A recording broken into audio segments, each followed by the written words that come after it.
Hi guys, may buntag o naano po mag mini vlog ta kay. Ang buntag kung kinsa sa inyo ang naa sa Black Ops. Adto mo sa Black Ops, grabe ka viral ka lang Pinay ug ang afam.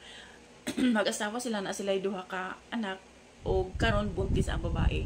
Nagbulag sila kay ang post sa babae nga gidisrespect no ang iyahang ginikanan sa lalaki.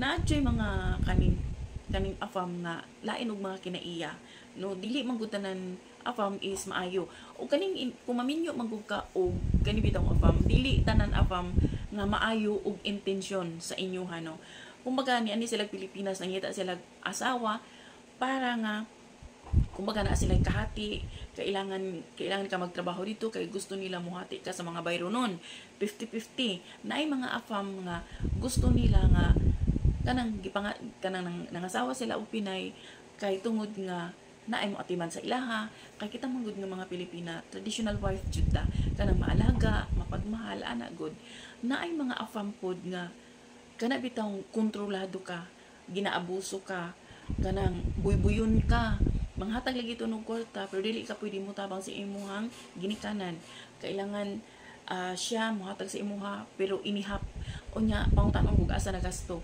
daghay mga kaso no sa diha sa US nga ang mga Pilipina is ginaabuso sa ilahang mga husband nga American.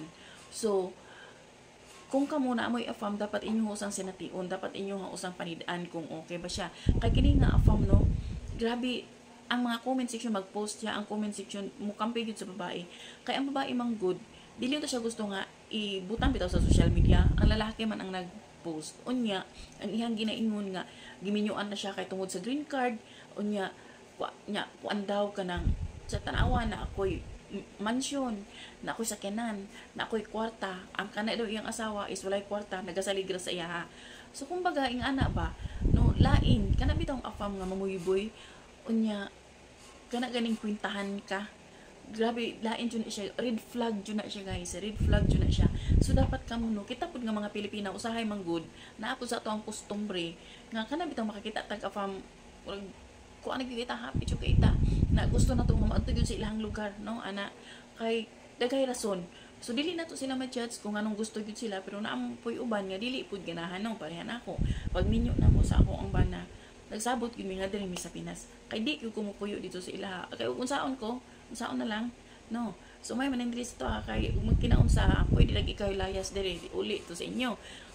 Di ba? Kay og dito wala kay pamilya dito, wa kay kaduulan dito magkinaon sa na lisod dito sa ilaha.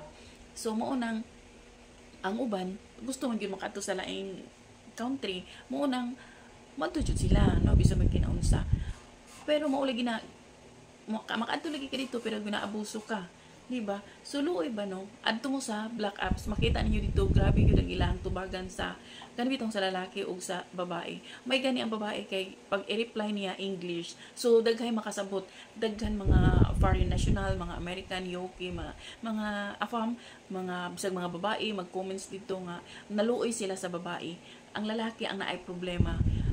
Kay daw siya may istorya grabe jud siya gihimo ra daw siya nga tungod sa green card ana nya naa siya kanang kwarta naa siya balay na sisakyanan kumbaga ba ginapamuka niya sa babae nga ang babae walay kwarta niya niya na pag siya nga dili na siya mobiya sa kuha kay buntis siya karon no kumbaga naay ubang apam nga abusuhon kanila mentally emotionally abuse ka di ka makadali-dali og hawa kay syempre pareha na buntis ka pero at least kaning babae strong siya ning hawa gid siya so muuli daw siya og Pilipinas so I hope no nga iniguli niya sa Pilipinas madala niya ang duha niya ka anak so kato lang guys no kung kamo na ay mga afam be vigilant, be observative kanang panid-isa ninyo di mo magdali-dali kay basta lang na kay afam gusto na kamadto sa US kay daghay mga Pilipina nga ginaabuso dito sa US daghan kaayo mentally emotionally abuse sila sa mga Pilipina nga mangitag afam mag-amping o panid-iusa ninyo bago mo moadto sa US kay basin og didto abusuhon ra mo